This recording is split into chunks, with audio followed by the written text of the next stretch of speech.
All right, easy here for my latest partner, ExpressVPN. You're like, what the hell is that? I'll get to that. Calm down. First of all, going online without ExpressVPN is like forgetting to mute yourself on a Zoom meeting. Do you really want all of your coworkers to hear you trash talking them? Okay, so that's kind of like helping me illustrate to you what's up. Why everybody needs a VPN. Okay, so everything you do online, the shows you watch, the websites you go to, anything you do online, that gets sent to your internet service provider, including your mobile network providers. They know every single website you visit. All right? Reroute 100% of your traffic to ExpressVPN through their secure encrypted servers so your ISP cannot see your browsing history. Privacy is really big to a lot of folks, so that's why this is very, very important. ExpressVPN is the best. They hide your IP address, making it extremely difficult for third parties to track your online activity. That's important for your old pal EZ because with my setup, I can't have any compromises. My internet is so important for doing what I do that if anything affects what I do, that's trouble. That's why I use ExpressVPN. Very easy to use. You just fire up the app and click one button to get protected. Works on all of your devices too, phones, laptops, tablets, more, so you can stay private on the go.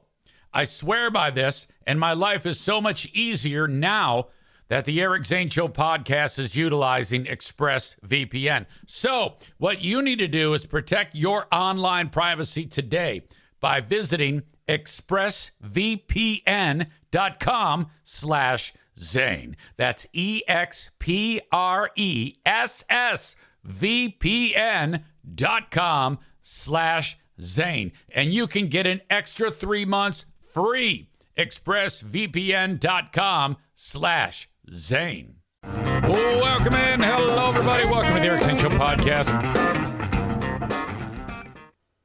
Everything is jacked here. It's all boring, so I won't give you the Hot Wings version. But when you do what I do for a living, it's very important to just hit click and go, and then you're off and running. And it works the same every damn time. And then nothing will change. You'll get done doing the first podcast. You start doing the second one. And then everything goes haywire. I can't believe it. You're like, you see, well, what is it? Well, you see, I'm smart enough to not get into the boring details. You got to avoid boredom. Okay? But nothing is behaving the way it's supposed to. So if we get through this today, I think it'll be a miracle. Let me start by getting into the story of the artist known as Jelly Roll. I guess he's making the rounds, and he shows up at one of the local jails, Genesee County Jail. That's like Flint area. Okay? I hope you can see this. I think you can see this. I can't tell if you can see this because everything's all jacked. Maureen says she was supposed to be there. Now, that's interesting to me. Why were you supposed to be there? Because I know you work with like animal placement and fostering in and around that community. You are like a pillar of the community when it comes to service. She says, yes, it's in Flint, Michigan with my buddy, Sheriff Swanson. I'm glad you mentioned that because Jelly Roll, he mentions Sheriff Swanson. Jelly Roll is that singer. He's a country star. I think he's a country star, but he's like a super, super popular. Everybody loves this guy. He's like really gregarious and outgoing and fun. And I think he just won CMT award or CMC. What are they called? CMC is a machine that makes shit. CMT is a country music television. CMA is the Country Music Association. Well, everybody loves this guy. This is Jelly Roll speaking. He's doing like a Johnny Cash thing. My name is Jelly Roll. I'm from Nashville, Tennessee, and I'm honored to be here.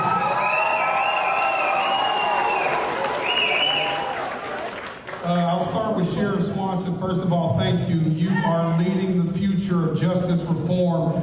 You are not just writing checks. You are putting your ass on the line to cash them yourself, and that will go noticed in this community. I'm seeing well. By the way, these are the inmates that he's speaking to. Inmates and employees and various dignitaries. I'm seeing barbers. I'm seeing kids get their diplomas.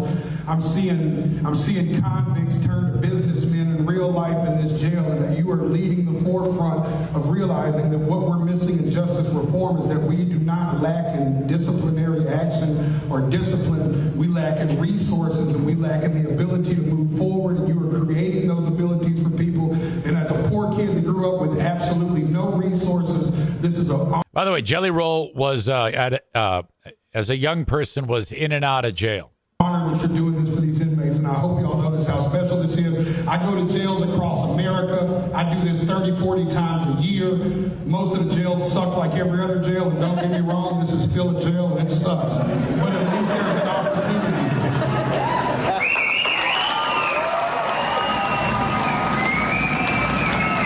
I just wish, he seems like a treasure. I just wish he'd take better care of himself, because people like him need to be around a long time. They don't need to be dead.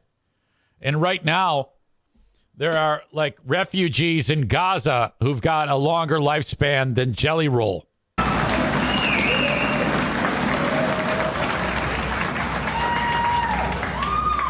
I want to sing some songs, if that's cool, but I think I want to just tell you a story first, if that's all right. They love them. They love them. People are eating this up. All right, I'm going to go back to it. I just want to make sure that you're actually getting it, because, like I said, everything's jacked.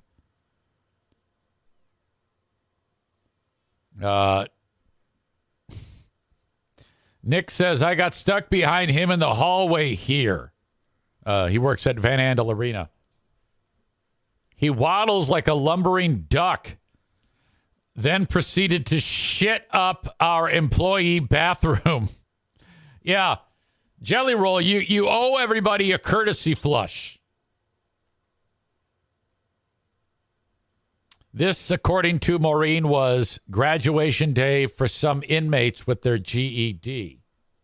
And I think they gave Jelly Roll his diploma because he earned a GED years ago, but never received his diploma. So that's nice. First of all, I want to tell you, I got a show tonight at the Little Caesars Arena with Usher and Little Durk. And none of y'all are going to be able to go because you're criminals. Fucking cool. And, but I can tell you, this will be the coolest thing I do today, for sure. This will be the coolest thing I do.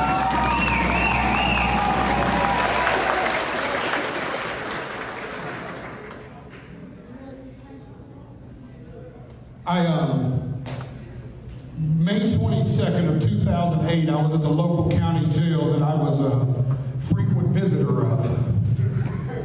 I toured through pretty much every prison in the state of Tennessee a couple times. It's way cooler touring on a bus across America. And I was in that jail, and I was having another normal. All right, you know what? I'm not gonna watch every minute of this. If I watch every minute of this, that means there's less time for me. And I can't handle that. There's no way I can live through that.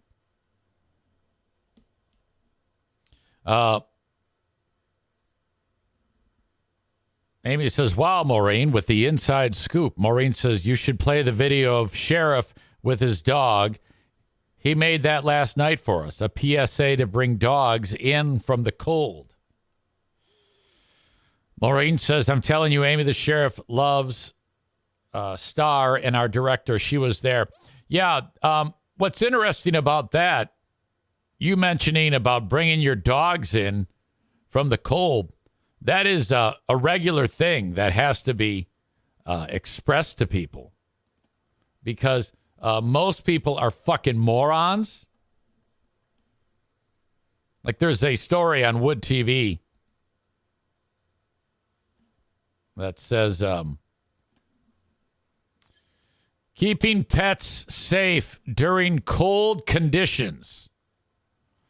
Now, I can't think of anything that's more self-explanatory than how to keep pets safe in cold conditions. I would guess it would start with keeping them inside, where it's not fucking freezing. But yet, here we are, keeping pets safe during cold conditions. Audio check. I think video check. I have no idea. To our area. And animal experts are stressing that now is the time to look out for the safety and well-being of our pets. Here were some tips for pet welfare during cold winter conditions. Maggie Latta with the... I wish Maggie would just say, bring them in. I tell you what, there's no dawdling around when it comes to taking a dump or taking a pee in the EZ household. I just let the four musketeers out a moment ago. Bruce walked out one step, turned around like the baby meme, and came right back inside. And I go, no. You go out there. He took 2 steps, lifted his leg, peed. Before he was done peeing, he's walking back in with the pee still coming out. Darla, same thing, but I could not get her to go back out. I bring her in here, and she's like, no, fuck that. And she goes over there in this room. She took a pee. O'Neill is just a numbskull. He's laying down on top of the pool cover. The nonprofit known as the Compassionate Spay and Neuter Initiatives Program. Maggie, thank you so much for joining us. Thank you for having me. Well, although it is a fun time to play with dogs in the snow, I know my dog loves it. You say it's the best idea for pets to really stay indoors during weather like this. Why? Okay, I can't. Is that? Yeah, so even though I'm the king of, all right, seemed like a good idea at first to go down this road, but there's no fucking way that I'm going to sit there and sit through this goddamn story. It's impossible. They should do a subject on there about how stupid people are for leaving their dogs outside. Maureen says people are retarded. But she wrote me marted. We saved 2 dogs yesterday who would have been dead had we waited for anyone to act on it. I have known the fear of going up to an outdoor doghouse and praying you don't find a dead dog. How crazy is it, I should say, that her volunteer efforts are having to go and wander into uncharted territory to see if there's a dog in the doghouse. People are the worst. I think that similar to like you have to pass an aptitude test to have a child, which is something I wish was a thing. You should have to pass an aptitude test to own a pet. And if it's found that you did something that's counterintuitive to the common sense that you should have when raising one, you like go to jail. Talk about controlling the pet population through like spay and neuter. You can control the pet population by not having dumb fucks own animals. Again, day 1 of the Eric Zane Show podcast presidency. These are all things that I would put in place. Amy says, I don't understand how people can do that to a helpless animal. Yeah, people are so dumb. Yeah, my guys, it's just like, if they're out there for 10 seconds, I feel terrible. The fact that there are people that exist in this world that are like, well, he's in there, he's got a couple pieces of hay and a bowl full of water that's frozen. Dog can't drink it. People make me fucking cringe. This is a dog named Hazel. Show it to you in a second here. All right, I'm showing you the good picture of Hazel. Here Hazel is, cozy, warm, in her bed with her blanket. But that isn't the case. That wasn't the case like just before that. This is right by where I live, this place called Cedar Lake. Bunch of rich people live there, and I guess Hazel, they let Hazel out, and Hazel wandered over to the lake that isn't quite frozen, and the little bugger fell through the ice. And here they are rescuing her. I had to start with the dog's okay picture because that'd have been a bummer. You know, I don't want to cause anxiety. Normally, I don't even touch these stories because I'm just fearful of what the fuck is going to happen to my brain when I see the dog struggling in the water. That little fucker there was like ice forming on her face. They got the dog to the owner. And I don't, in my opinion, they should be arrested immediately. Poor thing. God damn it. Look at that face. All right, more good dog stories. This one's good but bad, okay? But this one is fantastic. This one does not have a dog struggling. This isn't anything ridiculous. But this is a story about a dog that was in the backyard and starts digging a hole. And mom's like, knock it off, Kobe, cut it out. They call the dog Kobe. It's in Philadelphia. That's where Kobe Bryant's from. Dog's name is Kobe. It's a husky. It's digging a hole in the yard. And the owner, Chanel Bell, is like, God damn it, Cody, you're going to fuck up the whole yard. Knock it off. Okay, brings the dog inside. Lets the dog back outside. Dog goes back to the hole. She's like, Jesus, you have never done this. You have never dug a hole before. What the fuck?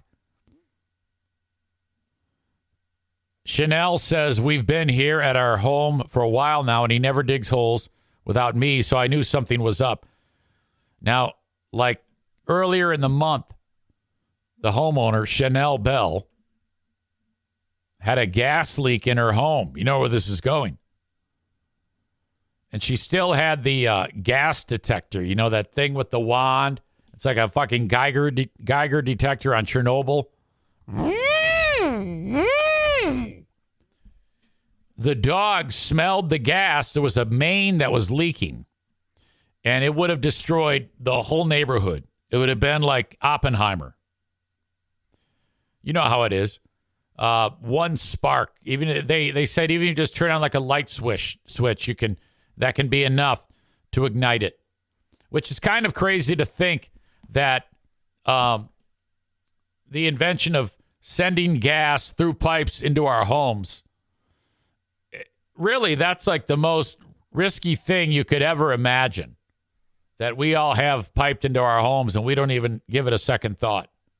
Incredibly volatile gas being piped in. We're trusting that nothing goes wrong and everything will work out perfectly. And then every so often, kablooey. And we're like, no problem. It's remarkable.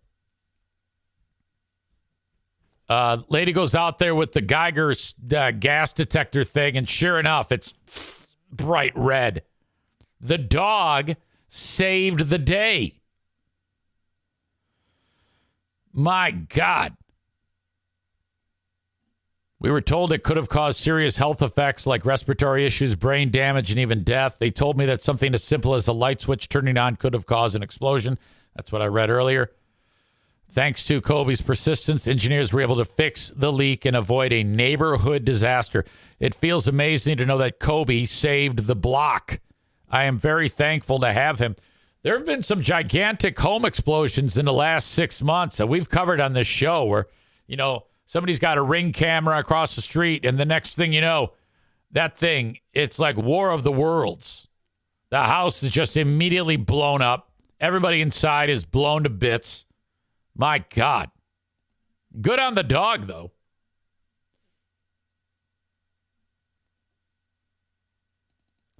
Nick writes, my dog was digging in the snow for 30 minutes and unearthed a deer leg. Chris says he was expecting a body. No. I think that may be all of the dog stories I have for you. Okay, good. Good on that. A couple more things I want to get to. This just out of the blue caught my attention. The headline on Quora, Quora, which I frequent quite a bit, and you should too, because it's very interesting. The question was asked, which photo, like anywhere, looks innocent but is actually extremely scary?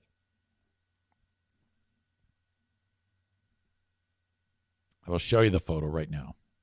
And I think you'll be able to piece together what happened just by looking at it. Some of you may even recall this story. I think you can see it. Again, I don't know. I'm assuming it's good. What you see, and if you're listening to the audio podcast, I'll link it up. This is a still picture from a bedroom. You see a bed, a pillow on the bed where a person would rest their head. Where they would be laying appears to be a rock. Above the bed, the ceiling, there is a hole. Like the rock flew through and landed in the bed. What's going on? I'm wondering if some of you even...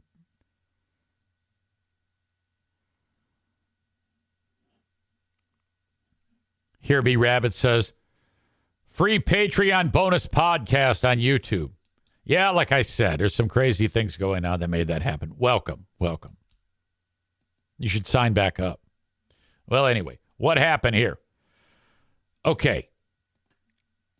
The story goes that in Canada, Ruth Hamilton, which, by the way, that's a name, Ruth, where you really don't run into anybody young named Ruth anymore. I'm guessing that the youngest person in the world named Ruth is a friend of our family, Ruth Bolkins. She's like our age, early 50s. And I don't know of any more. Ruth. I don't know why that seems like such a boorish name to me. Ruth. It's not sexy at all. To me, Ruth is a woman who's got like hair in her armpits and like while you're having a conversation with her, she'll like pick her twat and smell it.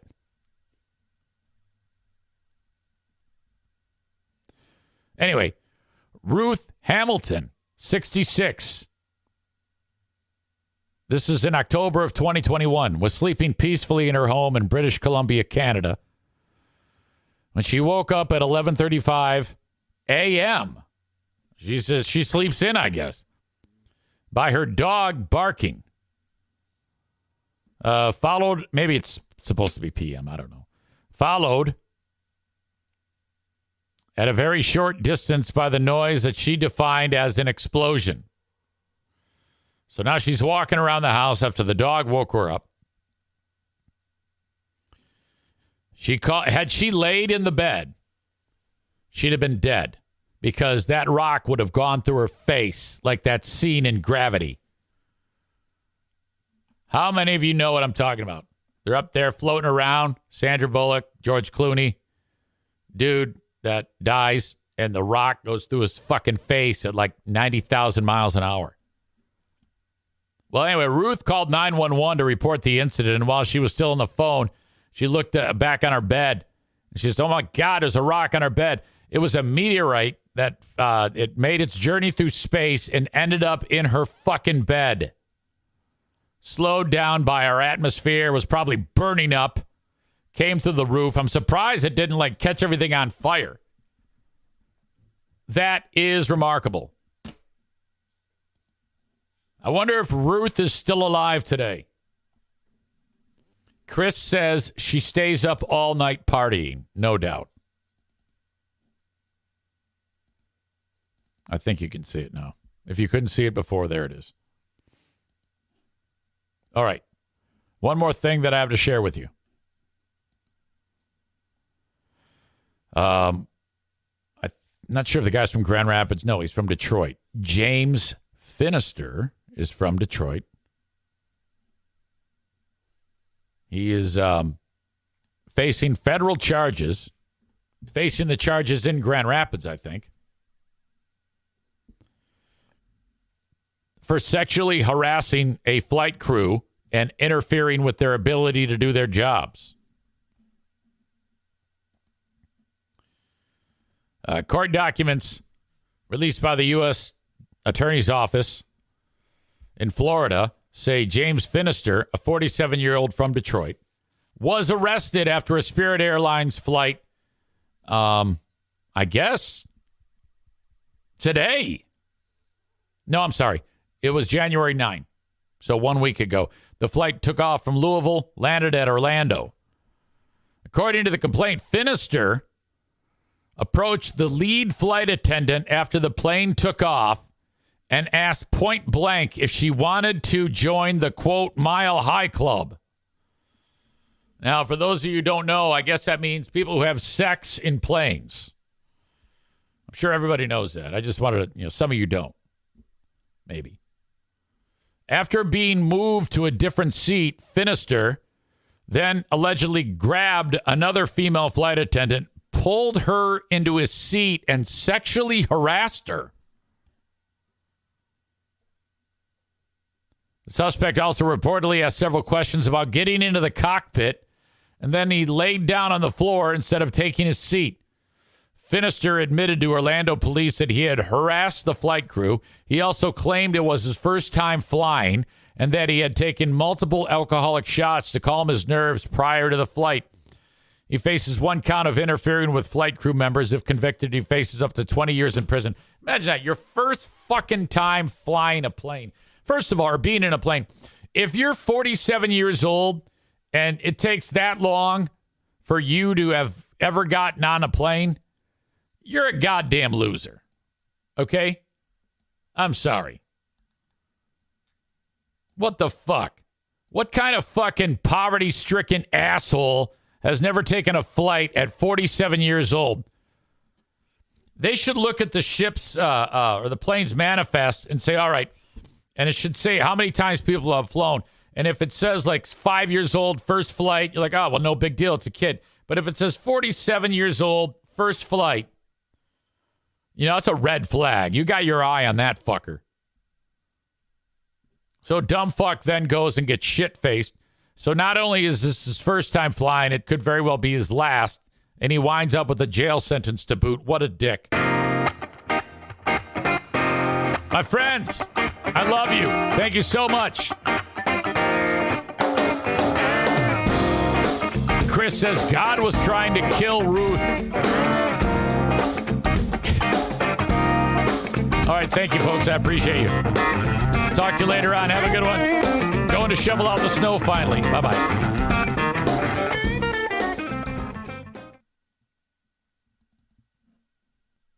Hello, friends. How are you? Welcome in.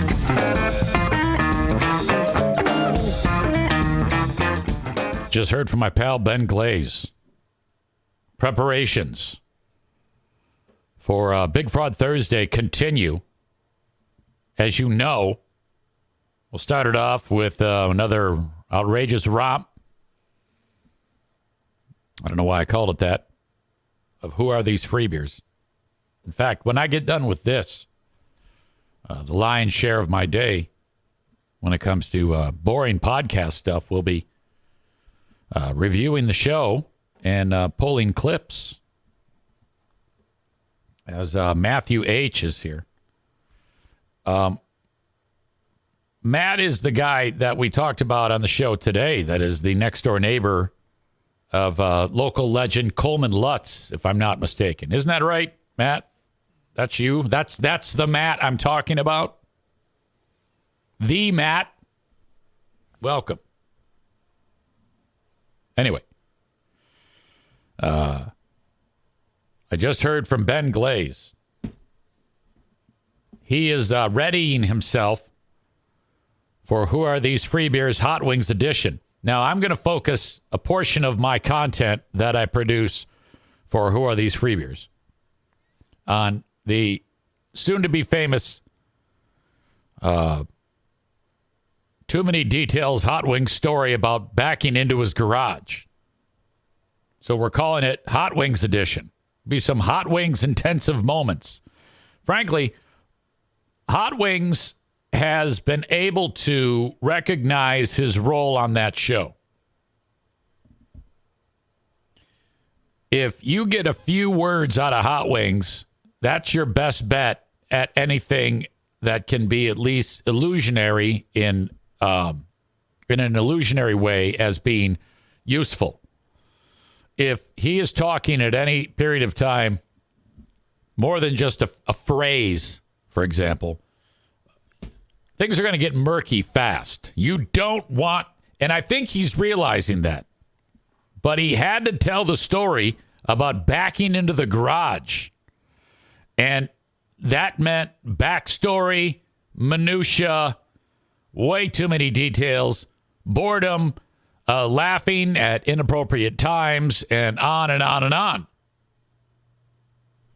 And I have to lead up to Big Fraud Thursday by discussing that with you to kind of get your head wrapped around it for what to expect when we actually unpack it on Who Are These Free Beers. Because if I just sprung it on you without any without lubing you up, ahead of time, it wouldn't have as much impact. So I've got to get you ready.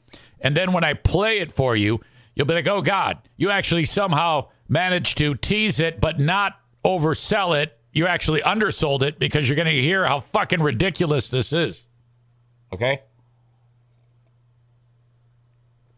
While I'm at it, I keep hearing more and more from people who listen to both shows and actually like my show and their show. And I want to continue to lean on those people and try to expose to them. Hopefully they will see the light that what they're wasting their time on is absolute shit. But so as I continue to do what I do, hopefully you will do that. Similar to like Patrick in South Carolina with the load the dishwasher conversation is one that put him over the edge. I want more of you to be pushed over the edge there. But until you do, what I'm curious about is what's keeping you there? Because it's not good. All right? So there are people that even subscribe to the Patreon that listen to both shows and enjoy it. And you shouldn't enjoy that. There's nothing there that's enjoyable. You need to break that cycle and that habit. Whether you listen to me more or less doesn't matter, but you need to stop listening to that shit. You need to do something more productive with your life. Hang on, I got to drink this. Ben writes this. Oh my fucking goodness. They played a game today. This is the game that they played, according to Ben. The game is called, is it a Taylor Swift song or a product from Bath and Body Works? Oh, no. So I guess they would take something that is either a Bath and Body Works product or the title of a Taylor Swift song, and then they say it, and then my guess is they all then vote as to what it is. Is it a product or is it a Taylor Swift song? And then Ben adds, is this a top 40 radio show now? And I wrote, holy shit. He says, I will pull some audio from it. I want to kill myself listening to it, he writes. And then he wrote, literally, what the fuck are they doing? I said, it's remarkable. I'm just waiting for the bottom to fall out of the audience. He says, I could see Jackie and Rachel, another local show, a couple of ladies on a top 40 station. I think it's called Top 40. Rhythmic, I don't know, urban. I could see Jackie and Rachel doing this, but they should not touch it with a 10-foot pole. Don't they know that they are on rock stations? LOL. And I wrote, what a fucking embarrassment. And it is. My God. So that will be covered. We now have the table set on who are these free beers. It is going to be spectacular. Okay, moving on. Right now, the American Red Cross has partnered with the NFL, and this is absolutely brilliant. Right now, blood supplies are critically low. You know, like blood donations, plasma donations, so on. Critically low.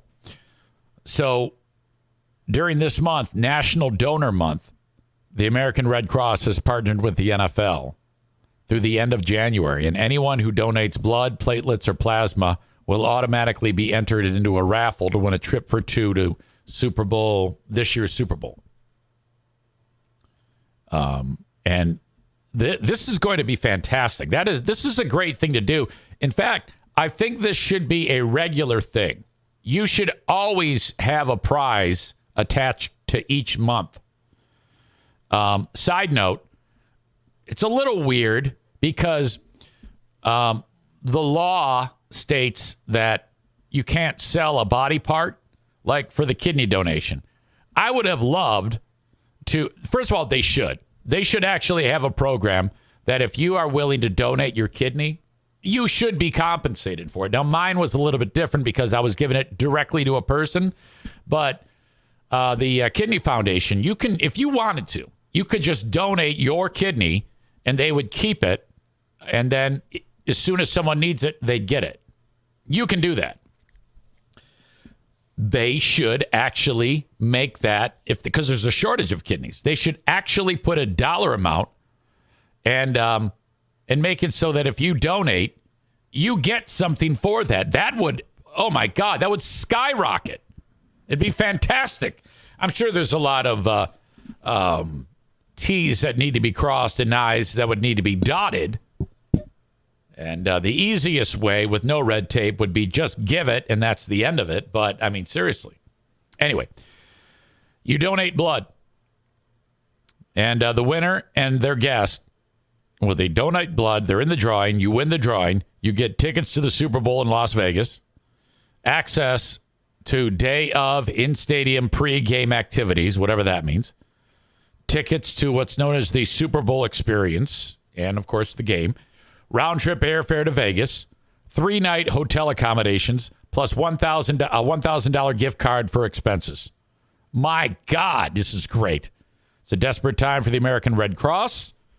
The Red Cross says the number of people who regularly donate blood has dropped approximately 40% over the last 20 years for some reason. That, coupled with an annual donation slowdown around the Christmas and New Year holidays, has caused some major shortages across the country. So get after it. Go give away the blood. That would be spectacular. A friend of mine, in fact, Doug, over at Bosco's, his daughter's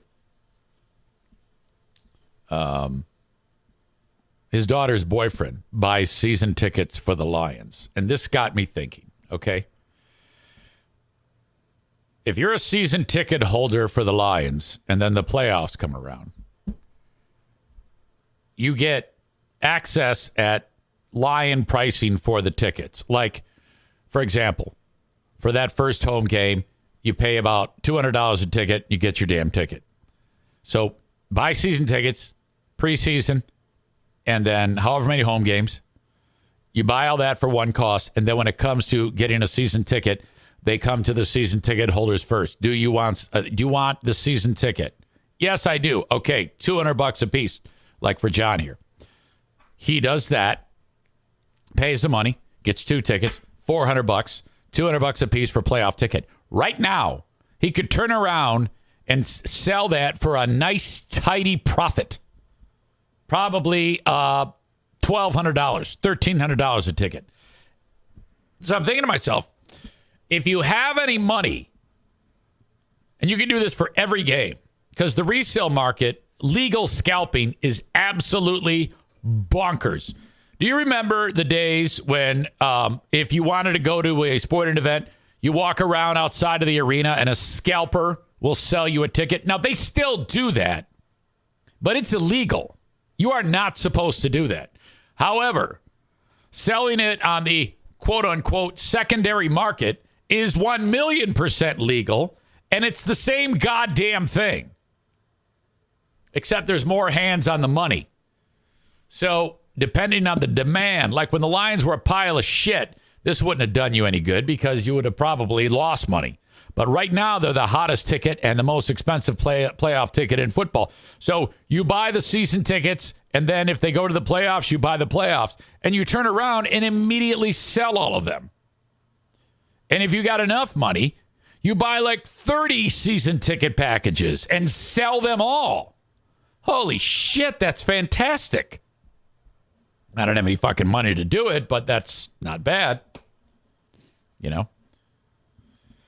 Aaron, on our pals Free Beer and Hot Wings, writes, the only good games on there used to be Dumber Than Zane and whatever they called Free Beer Sports Trivia. And this was because they beat the shit out of the listeners and each other. Absolutely correct.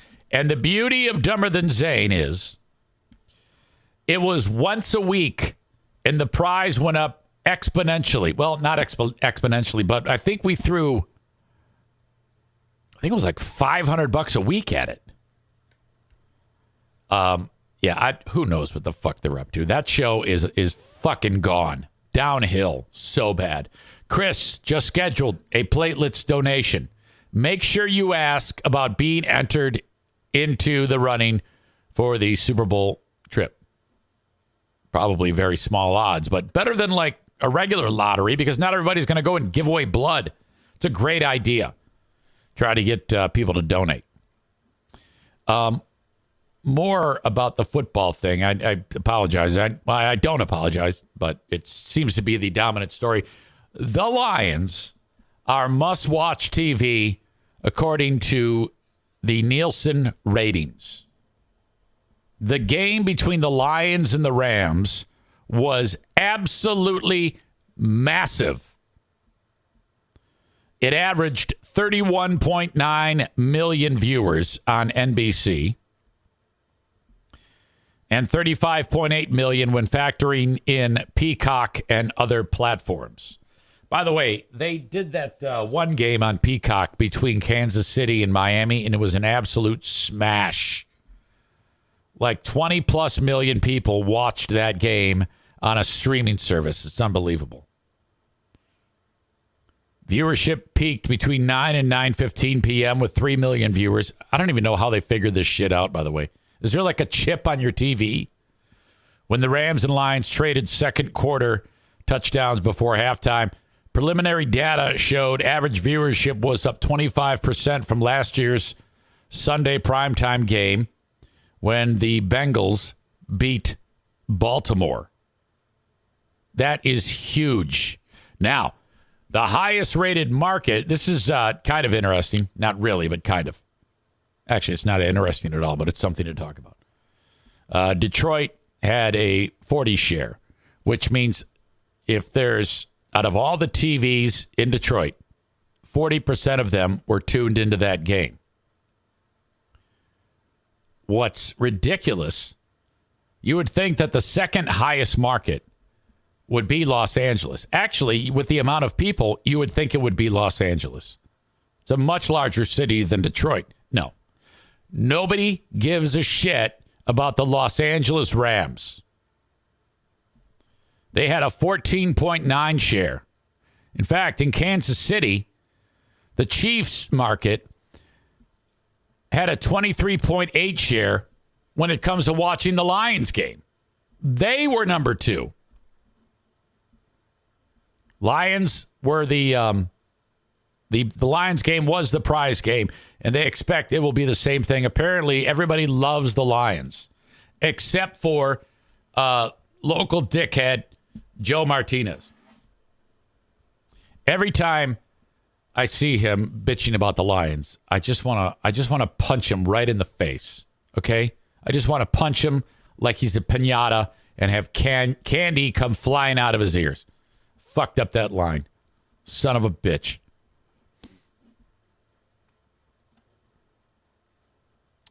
Aaron says, I bet a long shot bet a couple weeks ago.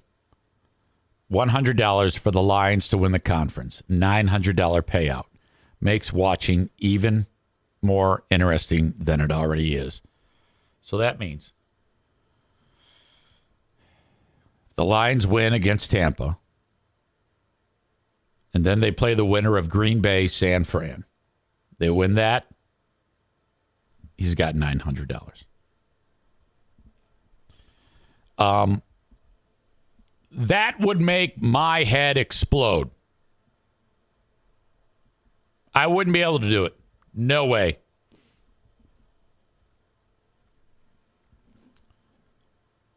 It would just mess with me. I can't even, I can barely control myself when I'm watching it, just watching it. I guess the thing is, because I got another guy I know who constantly dogs the Lions, and he says he was a 16-year season ticket holder, and then he gave up because they kept fucking it up. He says, yeah, I still root for them, but I'm not emotionally invested until they win a playoff game. So they win a playoff game, and then I'm like, so now what? Do you suddenly just go, hey, everybody, I'm emotionally invested now? I mean, at what point are you like, okay, I'm now just going to be like everybody else? To be that, I guess, complex is fucking annoying. I think that those people secretly wish they could be Lion fans, but they've already like outwardly expressed that they're not, even though they were at one point. And so they're too stubborn to actually go back and say, well, you know what? I'm jumping on board the bandwagon. Take it from me. I've been so goddamn pissed off at that team for times. I mean, just pissed. I will rip the Lions a new asshole with the best of them. And there were several times this year that I did just that. The pile of shit game against Baltimore. The pile of shit game against Chicago.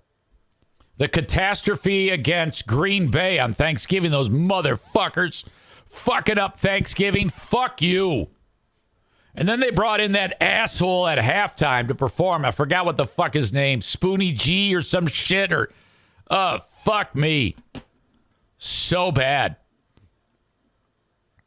Couldn't tell you how terrible that was. Matt says they need to win and then beat Green Bay just to show Coleman up. Coleman is a kind of a celebrity around here. Yeah, he's a Packer fan.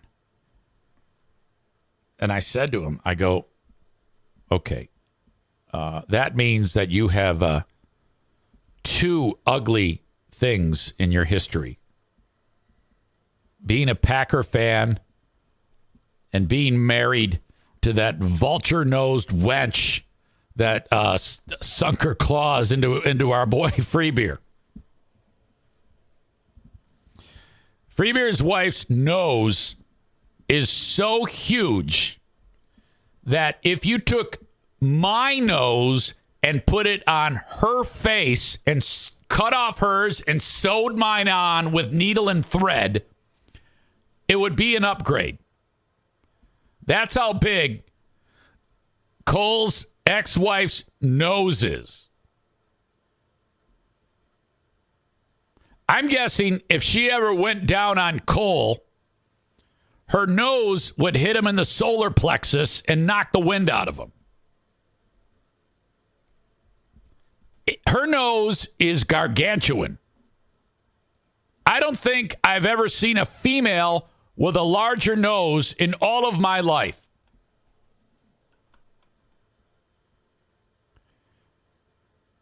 If she were flying across America, her nose would cross timelines an hour before the plane.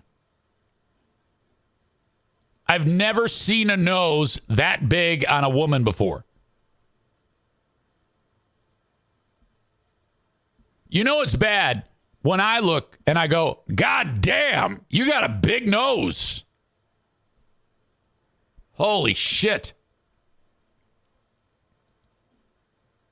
All right. I have a story. I don't know if you saw this one. This is just, I don't even know why I'm playing this. It's interesting, but it's fucking horrible. This dude who lives somewhere near Battle Creek. Him and his girlfriend were in Arizona. And the plan is they're going to go to a spot in the desert, and they're going to get in a big fucking gondola with a hot air balloon, and they're going to go up however high, and then a whole bunch of people are going to jump out of the gondola with a parachute. And the dude is in the gondola. The girlfriend's in the gondola. The dude's not going to jump out of the plane, out of the gondola, the hot air balloon. The girlfriend is. Okay, so you got 13 people in this massive gondola. 8 jump out. They're fine. They're skydiving. Woo, love it. Yeah, fuck yes. Well, the goddamn hot air balloon fucks up. And the 5 people that are left on the thing, they fall. Now, the dude, they all died. The dude, the young man, I guess he's just a prince of a sweet soul. He fucking, while the thing is falling, he busts out his phone and texts, "We're going down. I love you. This is not going to be good." He knows he's going to fucking die. This just happened. This is an incredible story.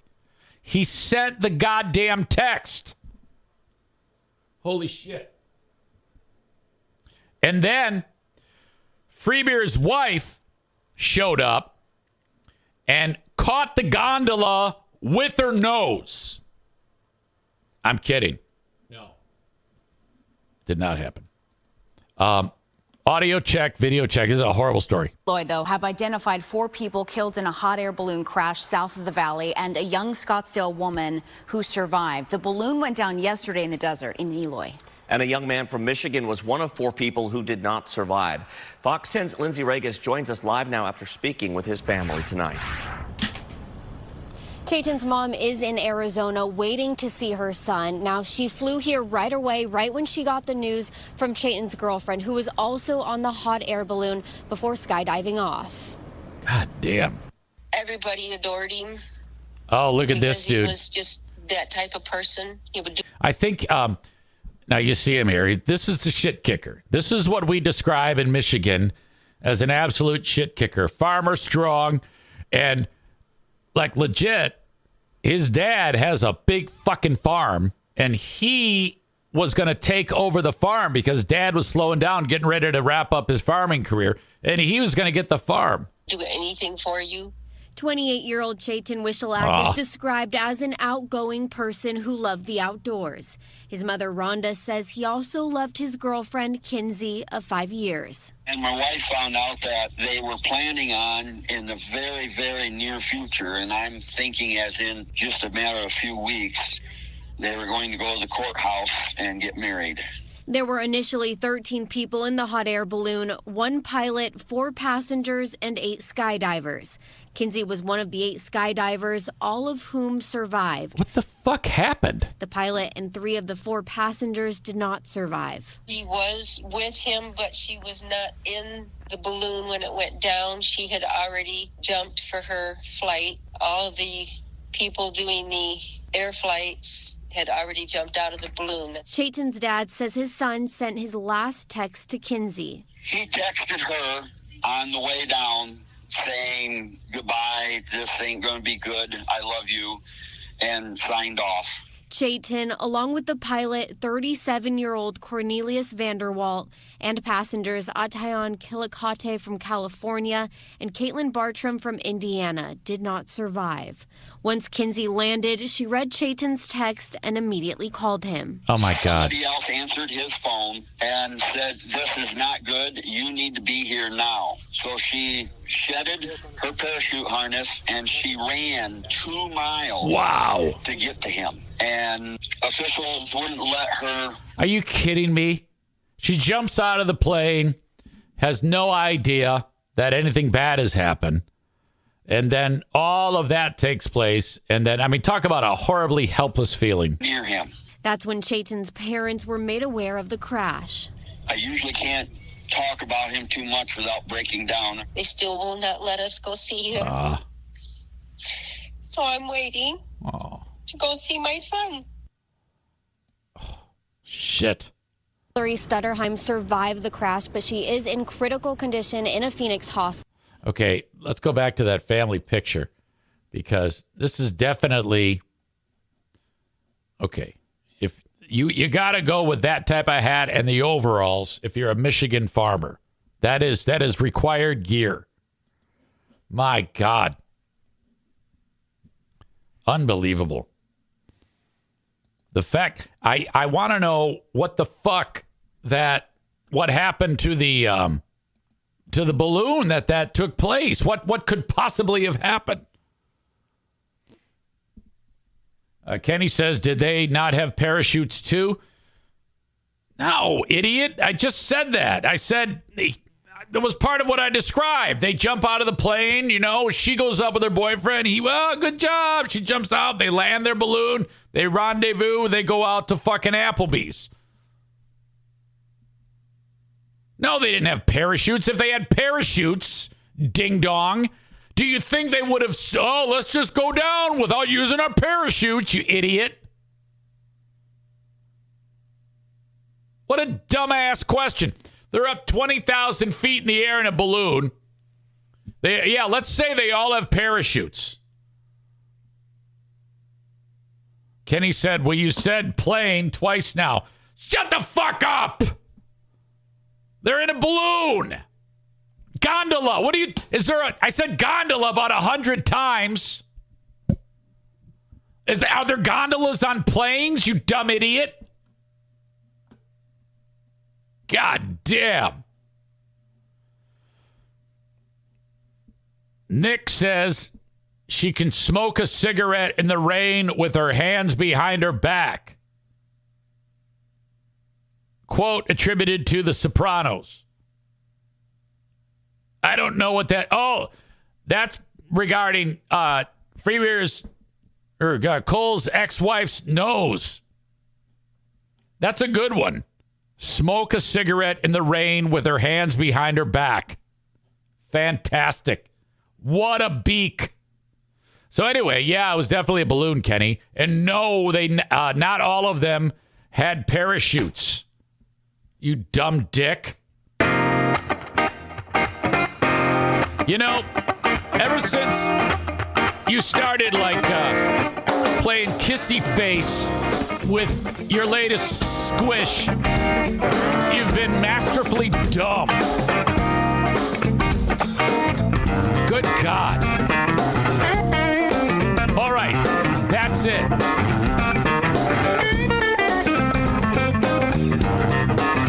Kenny's a pain in the ass. Have a good one. I'll talk to you next time. Bye-bye. Idiot.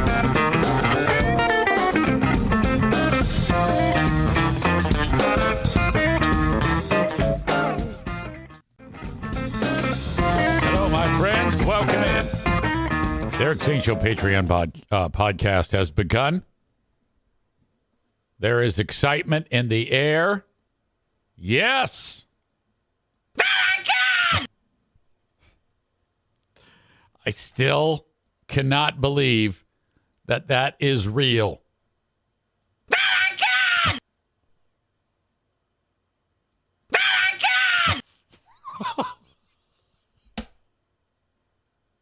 What the fuck? Holy shit. Hi, I'm Kelly, and Taylor Tomlinson is by far one of the best comedians of all time ever. I'm sorry. I can't. I'm starting to almost become drawn to it, kind of like a car wreck, or a train wreck. You just want to. Wow. Kenny says seems louder and more insane than earlier somehow. I know. There'll be a portion of the Who Are These Free Beers show that will feature the insanity that is Kelly Shriek. It's that's just a couple of them. There was a show where there was just the show was just chock full of insanity. I know. I'm with you. I can't believe it either.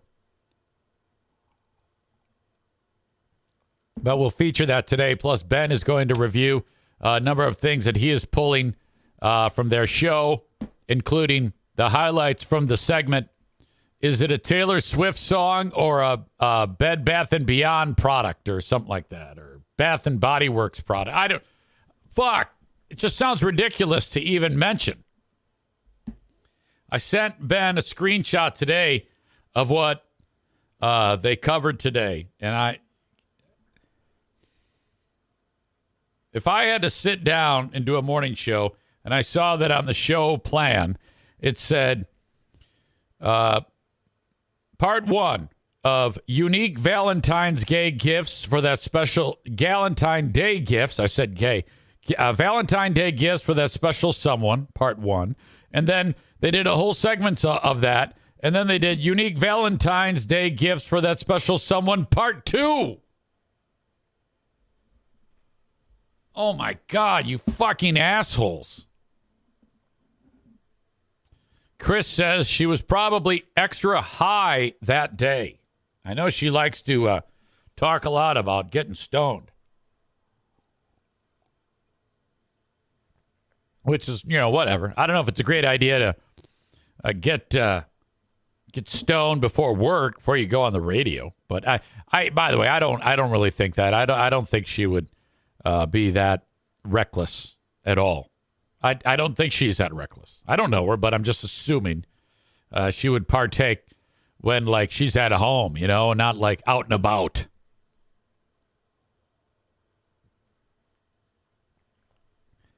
Stevie says, my BFFs and I do Galentine's Day. That's gay Valentine's Day, I guess.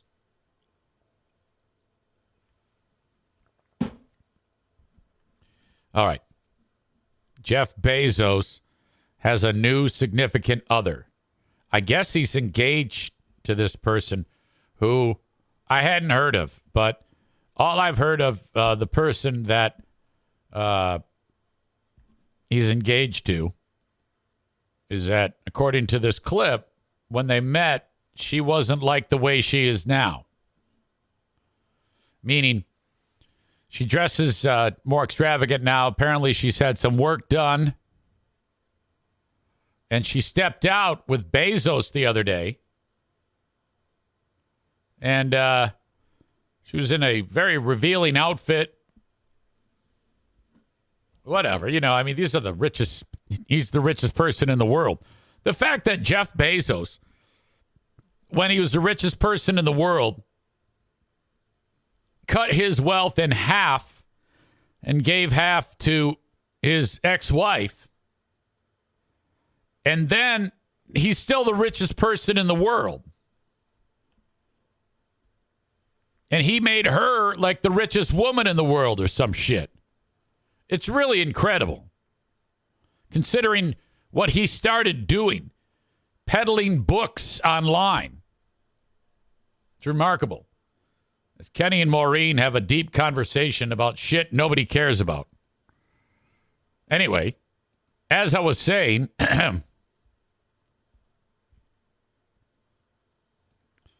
my whole family's Megyn Kelly, she called out Jeff Bezos and Jeff Bezos' significant other. Tell me what you think of this. stopped and looked at the latest pictures of Lauren Sanchez, who's engaged to Jeff Bezos. I don't know what she's done to herself, but she looks nothing like she used to look. Well, yes, when she was younger, but even when she first started to date him.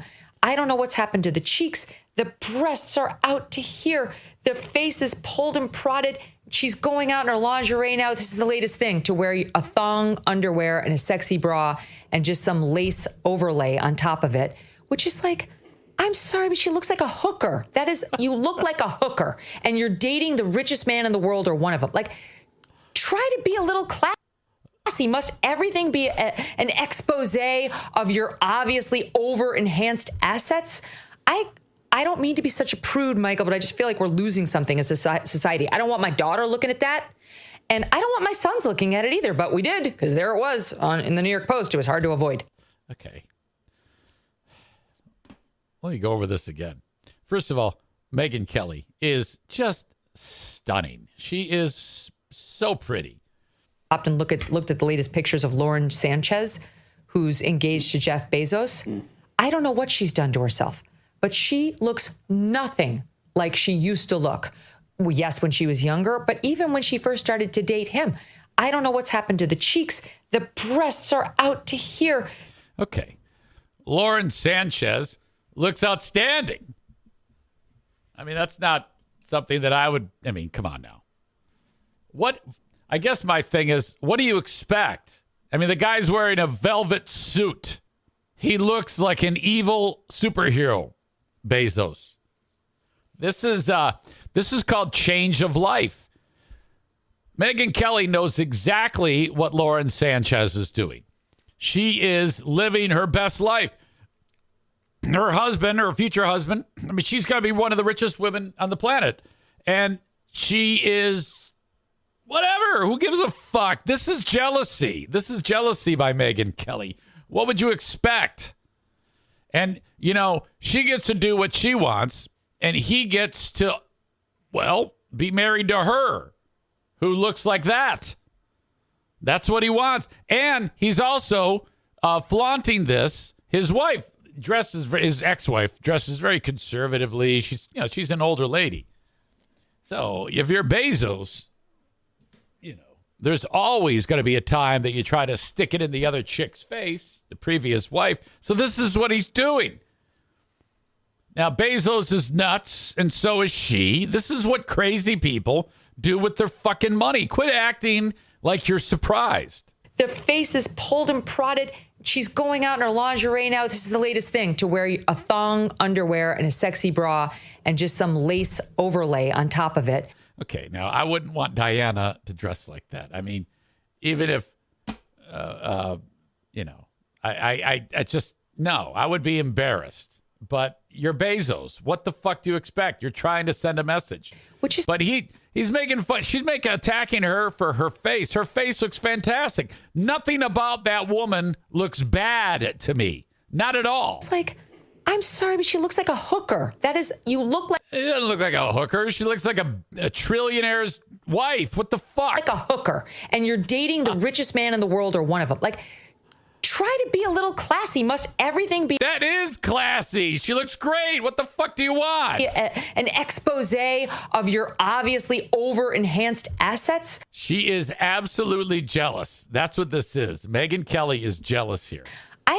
I don't mean to be such a prude, Michael, but I just feel... Yes, you do. You've gotten older. You have gotten older. You've calmed down. You've lost any type of wild side you may have had. And you see her with this extroverted wild side that she is putting on display. She's much younger than you. She looks better than you. Shut the fuck up. I feel like we're losing something as a society. I don't want my daughter looking at that.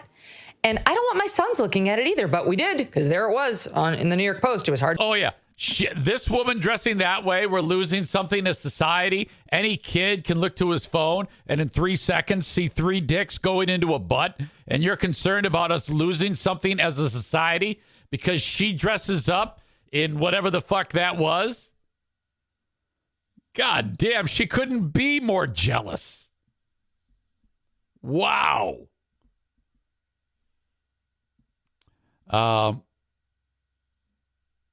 When I said Maureen and Kenny are having their own side podcast, their own side discussion, Kenny wrote C. Yeah, here I am busting my ass trying to do a show for, 10 people, and 2 of them are chit-chatting about boyfriend, girlfriend. What the fuck is wrong with you people? My confidence is already at an all-time low, and I got you 2 dicks playing fucking slap and tickle. Kenny says now he's focusing on what I'm talking about. And so is Maureen. Maureen writes, I hate Megyn Kelly. Kenny writes, maybe he told her to wear that. Shut up, Megyn. What did Stevie say? Doesn't Megyn Kelly watch the actual news? Kenny says, the latest thing, I see nothing wrong with it. Maureen says that is not classy. It's trashy. I think it would be trashy if there wasn't $1 trillion behind it. Okay? If there's $1 trillion behind a woman who is wearing that and looks like that, definitely not trashy in any way. I'm not going to say what it is, but I know it's not trashy.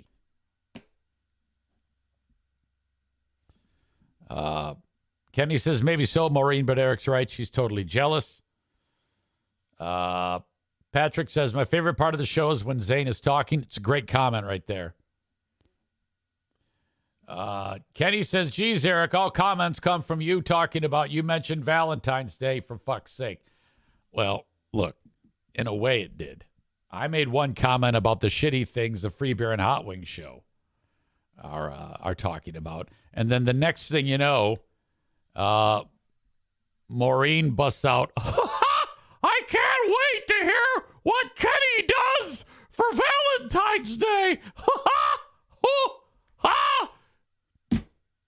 That's great. That's great. It's awesome. Cool. Awesome. Great. The Texas basketball team. This is ridiculous. We don't care about any of this, but this guy that you see right here is his name is Rodney Smith. His team just lost, and the team that he's playing against are insulting him, and the insult is because the Texas Longhorns. I think you go like this with your pinky finger up and your index finger up, and then you're holding down the middle finger and your ring finger. Horns up, because they're the Longhorns. Horns up. This is what the fans do. But if you want to insult Texas fan, you go horns down and you put your hand down. Okay, that's the big deal. Well, so Texas just got beat by this team, and they're going to the handshake line, and it's at Texas. So the players that for the opposing team are doing horns down, like, hey, we just beat you. We just beat you. And this coach sees that, and watch this reaction of this big baby. You'll barely be able to hear it, but he's bitching. Why y'all got to do that? Knock it off. Stop it.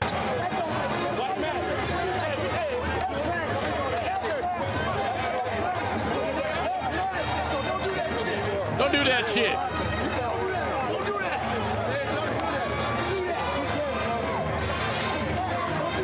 He's lecturing all these guys from Central Florida. He's mad. Looks like Gus Fring. Got a mad look on his face. Now watch this, though. Then this goddamn baby goes into his... Look at here, he is yelling, this asshole. They brought it up in the press conference.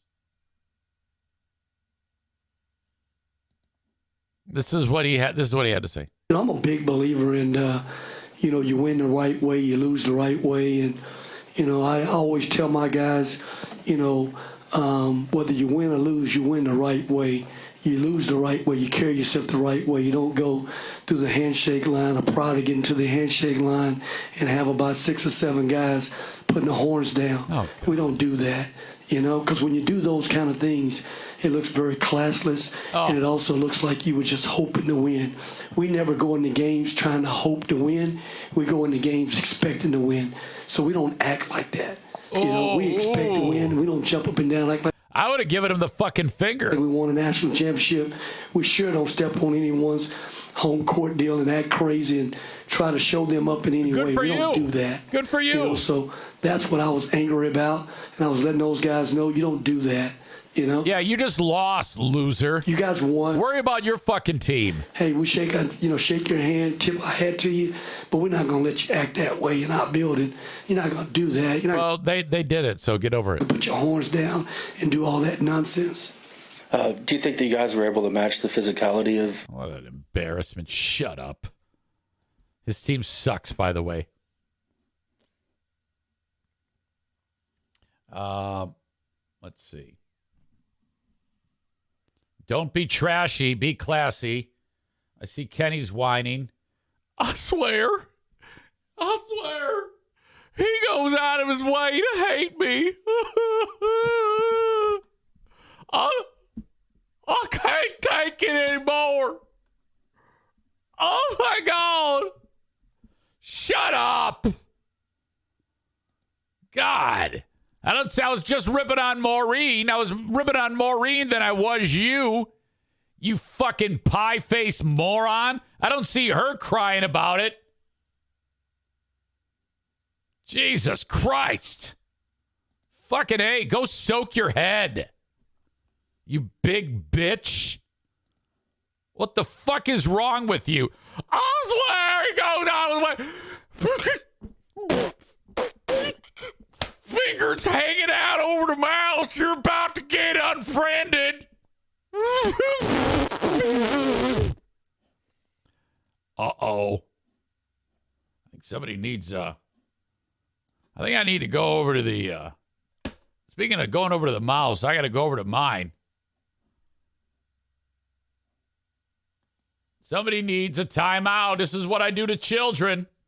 They get timeouts. I'm going to give you 1 full minute. I can vary the time now. I'm giving you a full minute to sit there and think about what you've done and get over yourself, you crybaby whore. God damn. You annoying butt fuck. Jesus, you piece of shit. Shut up. All right. In the Lions game, this play happened. Watch this. This dude, Kirby Joseph, wrecks this guy's knee. Left, Stafford flips his hips, wings one middle, bobbled, and cut down Tyler Higbee in dangerous play. Okay, this is more of Matthew Stafford getting pissed off because the dude, Kirby Joseph, put his helmet and smashed into this guy's knee and blew out his ACL in the game the other day. Stafford was not happy about the celebration by Kirby Joseph either. Hey, that's a good hit. That's a good hit. You dirtiest going, you know it. Hey, that's a good hit. That's a good hit because he's celebrating. Kirby Joseph is celebrating. That's a good hit. That's a good hit. You're dirty as fuck, though, and you know it. You dirty as... It's been on tape. I've seen it. The week earlier, he did the same thing to T.J. Hawkinson and blew out his ACL. So that's absolutely true. Stafford is 100% right. Hey, it's been on tape. It's on tape. You're right. You're right. All right. Dan Campbell spoke of this. Play style at all, or you come up with the way that he's... That's how we play football here. Just keep your head up, see what you hit. You know, that'll always be what I tell Kirby. You know, just keep your eyes up so you don't hit on the crown of your helmet and, you know, you hit a spine, you know, you mess yourself up there. Just see what you hit. But no, I mean, he's going for the thigh board and you know, staying away from the head. And, you know, that's how we play defense here. We're not dirty. It's just, you know, we hit. Play style at all, or you come up with... Okay, well, what he said is not what happened. This is Joseph. This is how Joseph went in on Tyler Higbee for that hit. Now, does that look like Kirby Joseph's head is up so you can see what you hit? I don't think it is. So that's bullshit. I mean, I love the Lions, but that's a crock of shit. This person writes, tears multiple ACLs, 2 in 2 weeks. That's how we play football here. Garrett Nelson writes, Dan, your player is dirty and possibly ruin a grown man's career. His whole life is turned upside down because Kirby Joseph isn't disciplined. Hope Baker or Brock run you and your stupid persona back to whatever you do off the field. Gross. So we're getting a little controversy on our man Dan Campbell. But then this guy writes, ask Stafford if he has a problem with this exact hit. But this guy's higher. He's not at his knee. I don't know. Still a low hit. Absolutely. I'm not so sure that was clean. All right. You may have seen or heard me talking about that guy in the stands who was crying after the game. This is his story. A Detroit fan's reaction to the Lions' historic playoff win is being shared all over the world. At the end of Sunday's game, cameras zoomed in on one person in particular, a man in the stands who was moved to tears after the Lions' big win. It was a big feeling. It was. But what the world doesn't know is the story behind those tears. Today, 7 Action News reporter Sarah Michaels sat down with that fan and is sharing why this win meant everything to him. By now, you've most likely seen this viral I like how this reporter's wearing a bathrobe. video from Sunday's Detroit Lions home playoff game. But what you probably don't know is the incredible story behind it. And you've got to hear this. And then there's people that I can't believe this guy's crying over a football game. And that's true. It's funny to cry over a football game, but it was more than that. This viral moment. Some people cry over other things, too. Like the hurt that's caused when some asshole podcaster were ripping me doing. Was a very personal moment. 21 years in the making for Aaron Vicarious. My dad had season tickets in '99. Growing up in Grand Rapids, Aaron's dad, Joe Vicarious, brought him to every Detroit Lions game that he could. 2 tickets, that's it, me and him. An iron worker, Joe even helped to build Ford Field. He dreamt with his son Aaron of watching the Lions win a playoff game there. This is it. This is the year, Aaron. This is the year. This is the year. Joe repeated that phrase every year until 2004. At age 35, Joe's car slid under a semi-truck, killing him. Aaron was only 14 at the time. He's 35 himself now. There's the Lion jacket that we buried him in. So now maybe you understand these tears even more. Aaron says when Jared Goff completed that final first down, he thought of his dad immediately. Oh, my God. It was a full circle moment for me. I don't know my dad as an adult, as a man, so it's hard to connect in moments as of late. So being there, I can be 14 again. As Ford Field erupted, Aaron knew what his dad would say. This is the year, Aaron. We finally got one. Your reaction, people have been saying that it encapsulates how all Detroit Lions fans are feeling. When you saw that response in the media, what was that to you? I wanted to boo Kelly Stafford's children. Laughing. I'm like, how do I embody Detroit? I know I'm not alone. And there's families that grew up watching this team and have people that aren't here with them anymore. So when they got to see him win, I think that's special for a lot of people in Detroit. And of course, Aaron is beyond excited for this upcoming Sunday's second home playoff game. His brother actually surprised him with the tickets to this past one. That was a pretty big splurge for them. They're hoping to find tickets to this weekend's game as well. Okay, now there was an update to the story, and this chick, this news reporter, they bombarded the TV stations with messages saying, hey, I want to buy that guy tickets. And they did. This dude got a pair of tickets. This is like a follow-up. A heartwarming update on our Lions fan who went viral after the Lions beat the Rams on Sunday night. The world saw Aaron Vicarious and his tears of joy when the Lions won. He thought of his father, who brought him to every Michaels tells us tonight. To keep who gave you the tickets anonymous, but can we say that it's an exciting person? Yeah, we can definitely say that. Okay. I know that we have to keep who gave you the tickets anonymous, but can we say that it's an exciting person? Yeah, we can definitely say that. Okay. Very, very exciting person. I didn't tell you about this for a couple hours. What does that even mean? He's exciting. That's supposed to be some type of clue. Because I wanted to see how things turn out. But just so you know, my personal messages, there have been so many people reaching out who wanted to buy you tickets, get you tickets, start a GoFundMe for you. That's crazy. Yes, that's Yeah, that's exactly right, you know? Nowadays, that's all you need to do. You're on TV, the camera accidentally sees you crying. Your story is shared. Goes around the world 5 times. Next thing you know, anonymous person, you've got tickets to the next game. and they're going to do a GoFundMe. He's probably a successful worker, but he's going to have, I don't know, $50 or $60 million because he cried at the Lions game.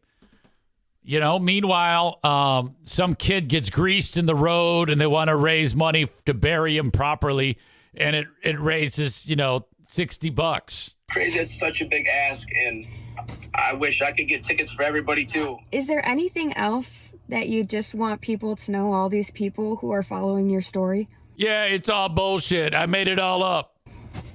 Yeah, there's been a lot of tears I've seen, and I just want to remind people that there's a lot of dogs in Detroit too, so I can't wait to see you guys on Sunday. To me, this right here made the season so much better. All that's really left to say is that Detroit is the best. Go Lions. The absolute No, it's best, not. Sarah. Thank you for sharing that story. All right. I wish that was all of the feel-good stories we had because I hate these. But this chick, her dad died, and so she brings his ashes to the game. Okay. How about this? The Lions playoff run is connecting generations of fans tonight, even though some are no longer with us. For a daughter from the UP, it is a way to carry on the legacy of her own father. 7 Action News reporter Brett Cass tells us how she is honoring the late superfan known as Uperman. Oh, God. Well, come Sunday, Ford Field is going to be packed with fans who are eager for this playoff game against the Buccaneers. Nearly every seat is going to be full, except for one that's being reserved for a very special fan. It was the best sports atmosphere I've ever been in, and I've been to thousands of games. I mean, it was amazing. Last Sunday's win will be a day Megan Stefanski never forgets. The diehard Lions fan hasn't missed a game in 10 years, driving 5 hours from her home in the Upper Peninsula, a tradition passed down from her dad. What a pain in the ass.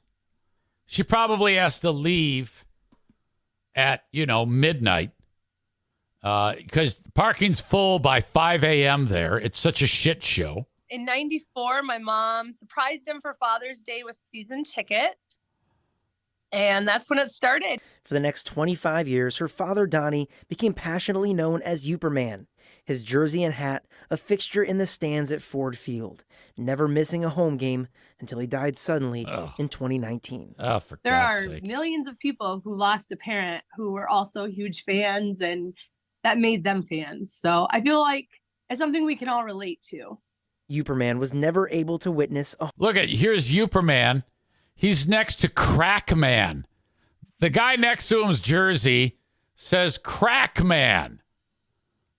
Wow. Now that's the guy you want. You want to, I mean, seriously, if you're going to hang out with Uperman, it's going to be a lot less entertaining than hanging out with Crackman. home playoff game. But Megan kept his season tickets, and for the first Lions playoff game ever at Ford Field, she knew only one person was meant to sit in his seat. That's why I made the decision to take his jersey and his ashes and his hat to sit in his seat, because I felt like he needed to be there. I feel like it was a full circle moment. Probably going to fall through the seat. The urn's going to break. I mean, I wish he could have saw it in person. She should have taken the ashes and sprinkled them on Kelly Stafford and her kids. But it made me feel great. And you know, like that scene in Big Lebowski. That's why I just decided just got to go back this week. The Uperman's hat and jersey will be in the stands again on Sunday, and Megan will be too, knowing how special this Some asshole fan's going to grab it. Moment would be for her father and how special it now is for her. He'd just be ecstatic. I mean, his whole life he waited for this moment, so I'm going to enjoy it for him. Now, normally Megan leaves for 1 o'clock Sunday games at 2:30 in the morning to get. Hey, I wasn't that far off. Here for her tailgate, doing it all in one trip. But for this game, to make sure she is here on time, she'll be leaving a day early. Oh, in downtown Detroit, I'm Brett Cass, 7 Action News. Yeah, right. So this is after like one playoff victory. Can you imagine if they continue to pile up the playoff wins? It's going to be fucking bonkers. Oh, my God. It's almost like bad. The whole state's going to shut down. Holy shit. Wow. Chris says, great story from a really great guy. She should have sold the tickets for $1,500. Amy says, I'm cutting onions over here. The first story made her cry. Maureen says they'll be cutting to him during the game, just like they do Taylor Swift. Kenny's back after his temper tantrum. He says, I should go out in public more since I'm always crying. Oh, yeah, you'd be wealthy beyond your wildest dreams. Fucking you bump into something, you blame. Oh, look, I'm being mistreated again. You bumped into me. I'm so tired of being a punching bag for the world. I'm putting my foot down. Ugh. God, you fucking pain in the ass. Kenny Stafford is your new name. Kelly and Kenny Stafford, sister and brother duo. Ugh. Always complaining, crying. Jesus Christ. Can't take it anymore. Your Taylor Swift comment made Josh chuckle. Maureen. Hey, Josh is Linda's son enjoying the show because Linda's enjoying the show. Josh, of course, not aware that Linda is on the prowl for 20-something-year-old cutie patootie. That could very well be Josh's stepdad one day. Just a couple of years older than Josh. Everybody knows about the budding relationship. Hopefully Linda's filled Josh in on that. And away we go. Okay, my work is done here. I pissed off Thelma and Patty. I pissed off Kenny. And the rest of you are hopefully, the other 9 of you are enjoying the commentary.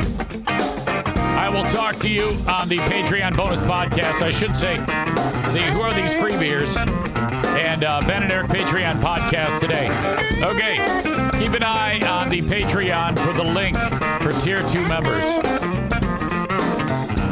Thank you, folks. Have a good one. Bye-bye.